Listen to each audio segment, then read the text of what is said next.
Long before highways and paved streets, the world was just endless stretches of wild grass, forests, rivers, and rocks. People walked everywhere, through muddy fields, across jagged mountains, and along dusty plains. Their feet were their first vehicles, and every journey was slow, tiring, and uncertain.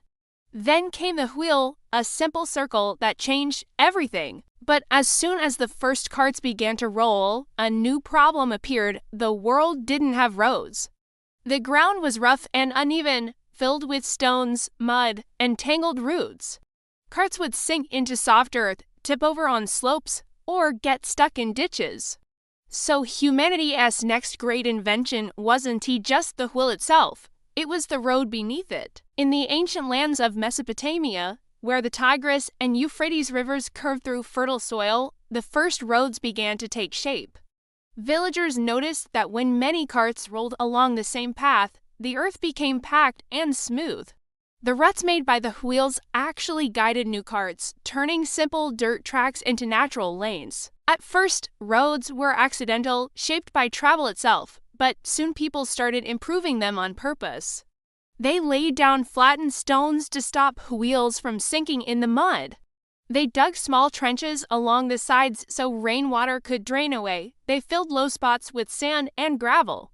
Each road was a human promise, a line drawn across the earth saying, "We will travel this way again." The first carts were simple but clever. They were wooden platforms balanced onto solid wheels, pulled by people or by strong animals like oxen and donkeys. Each creak of the wooden axle was a sound of progress. For the first time, heavy loads could move farther than a person could carry them. Farmers could bring baskets of grain to nearby villages. Potters could carry jars and bowls without fear of breaking them on rough terrain. Builders could move stones for temples and homes. The car became a partner of the road, each one useless without the other. Over time, people learned to build better carts. They shaped the wood carefully, balancing the weight so the wheels turned smoothly. They used animal hides and ropes to tie loads tight. Every cart that rolled down a dirt path left behind not only tracks, but also stories of trade, family, and connection. In Egypt, where the sun burned the desert and the Nile carried life, the first carts helped farmers move water jars and bundles of reeds. The sand was soft, so they built wider wheels to spread the weight. Sometimes they greased the axles with animal fat to keep them turning silently under the desert sun. The road and the cart worked together, creating the first hints of transportation networks. In India, the Indus Valley cities built streets so straight and carefully planned that they still amaze archaeologists today. Their carts rolled smoothly through wide brick-paved lanes. You can almost imagine the sound of oxen snorting as they pulled heavy loads of grain through the city of Mohenjo-Daro. Those people weren't just moving goods, they were building the rhythm of daily urban life. In China, people built packed earth roads that linked farms to towns and towns to rivers. They used shovels, wooden boards, and even baskets to level the ground. It took teamwork, entire families, sometimes whole villages, working together to make travel easier. The wheel turned, the cart rolled, and civilization moved forward one track at a time. As time passed, roads began connecting not just villages, but entire regions.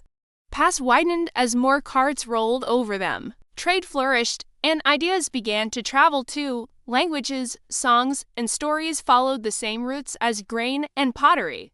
A road wasn't just a path for goods, it was a path for culture. Soon, kings and rulers realized the power of good roads.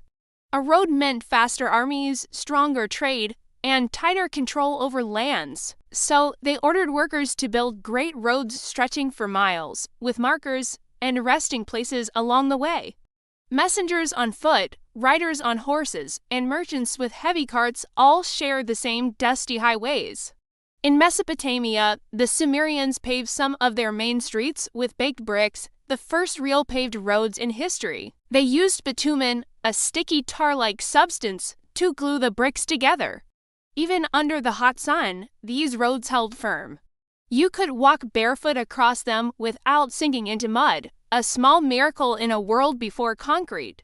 For to the west, in Egypt, the builders who hauled massive stones for pyramids used roads of their own. They poured water over the sand to make it firm, reducing friction under the sleds carrying heavy blocks. That trick, using water to make the sand solid, is still something modern scientists admire today. In the mountains of Anatolia, traders carved narrow roads along cliffs and valleys. Carts there had to be small and strong, pulled by sure-footed animals. But even so, those dangerous paths became lifelines for trade in tin, copper, and precious stones. Wherever people moved, the road followed. The earliest travelers shared the same excitement we feel when we see a new road stretching beyond the horizon. They wondered what was out there, new lands, new people, new stories. And every time they set off with their carts, they took a small piece of their world and shared it with another. Roads didn't just connect places, they connected hearts and dreams. When a farmer's cart reached a faraway village and came back with pottery or spices, it wasn't just trade. It was transformation. The road carried more than wheels, it carried hope. Over time, as more people traveled, these dirt tracks grew deeper and wider. The grooves left by wheels became permanent, history written in the ground. Some of those ancient wheel ruts are still visible today, carved into rock by thousands of journeys long forgotten. Every road told a story of people moving, learning, and connecting. And behind each creaking cart was the simple magic of human curiosity, the desire to go somewhere new. As centuries passed, the simple dirt paths of the ancient world began to stretch farther and farther, winding like veins across the continents. They no longer just linked villages, they connected entire kingdoms. Along these roads rolled not only carts filled with goods, but also stories, knowledge, and dreams. In Mesopotamia, the wheel kept turning and roads became busier with merchants traveling between city-states. Donkeys pulled heavy carts stacked high with jars of olive oil, clay pots, and shining metal tools. Caravans moved slowly across the plains, bells jingling on the animals' necks and dust rising in golden clouds behind them. Every cart that arrived in a city square carried the scent of another world. In Egypt, wide roads ran from the Nile to the temples and the pyramids. Stonecutters, workers, and engineers marched along them, pulling sleds loaded with limestone. Even the pharaoh's chariots thundered down those roads, symbols of royal speed and power. The road, once a humble dirt path, had become part of a nation's pride. Across the Indus Valley, carts rolled between carefully planned cities carrying trade goods like beads, shells, and spices. People began marking distances, counting travel days, and recording trade routes on clay tablets. For the first time, humans didn't just walk, they mapped their journeys. Farther east, in ancient China, the idea of a road took on new meaning. Farmers used packed earth roads to bring rice and silk to the markets. Officials built causeways, raised roads above the floodplains so carts could travel even during rainy seasons. A good road meant more than convenience, it meant safety, trade, and power.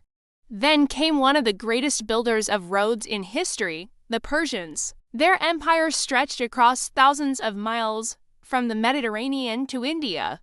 To hold such a vast land together, King Darius ordered the creation of the Royal Road, a highway of stone, gravel, and posts running more than 2,500 kilometers long. Along its length stood rest stations every day's journey apart, where riders could change horses and continue at incredible speed. A message could travel across the empire in days instead of weeks, a revolution in communication. Travelers along the Persian Royal Road passed through mountains, deserts, and green valleys. They met soldiers, merchants, and messengers, all moving with purpose. Each wheel that turned carried not only trade goods, but also the will of an empire. And from these long, winding routes, a new idea was born: roads unite nations. Meanwhile, in Europe, the Greeks built stone-paved streets in their cities, elegant and precise. They believed roads were symbols of order and civilization. Through them, ideas about democracy, art, and philosophy could travel just as easily as olive oil and wine. Carts rolled beneath marble temples, carrying the pulse of a growing culture. But it was the Romans who turned road building into an art. They built roads so strong and so straight that many still exist today, over 2,000 years later. Roman engineers laid down layers of stones, gravel, and sand, creating durable surfaces that could handle heavy wagons and armies on the march. They measured distances carefully, marking every mile with carved stones called milestones, the ancestors of modern road signs. Roman roads stretched in every direction, connecting Europe, North Africa, and parts of Asia. They linked the smallest villages to mighty cities like Rome, Alexandria, and Constantinople. A traveler could begin his journey in Spain and, without ever losing the road, reach Syria. It was the first true highway system in history. Along those roads marched legions of soldiers, wheels of supply carts clattering behind them. Merchants followed, bringing glass, spices, silk, and gold. Messengers raced from province to province with important orders sealed in wax. Every turn of a Roman wheel echoed with the sound of empire. The Romans even had a saying, "All roads lead to Rome," and, in a way, it was true. Every great road they built eventually connected back to the heart of their world. Roads became not just paths for travel, but symbols of power, order, and unity. Beyond Rome, roads spread ideas faster than ever before. Through them came new religions, languages, and inventions. Merchants carried scrolls of science, musicians shared songs, and artists spread styles from one city to another. A wheel turning on a dusty road might carry a new belief or a new story that could change the world. In Africa, ancient trade routes crisscrossed the Sahara Desert, linking oases and kingdoms. Carts often gave way to camels there, but the idea remained the same: paths that connected people. Every line drawn across the land made the world a little smaller, a little closer. In the Americas, even without wheels, civilizations like the Maya and Inca built networks of stone roads that climbed mountains and crossed jungles. They carried goods on foot or with llamas, proving that the road itself, not the wheel, was the true key to connection. Over time, as centuries passed and empires rose and fell, roads became the skeleton of civilization. They carried armies to battle, merchants to markets, and explorers to the edges of the known world. The sound of wheels and footsteps on stone echoed through every age. Eventually, new inventions like iron-rimmed wheels and suspension systems made carts faster and smoother. Wood gave way to stronger materials, and people began imagining vehicles that could move without animals at all. But every modern car, truck, or train still owes its existence to that first creaky wooden cart that rolled down a muddy Mesopotamian path. When we travel today on smooth highways and bridges, we're following the same dream that began thousands of years ago, the dream to go farther, faster, and together. The road, in its simplest form, has always been humanity's way of saying, we are not alone. We are connected, and so, as the wheel kept turning, the world kept moving forward, onward, endlessly, one road at a time.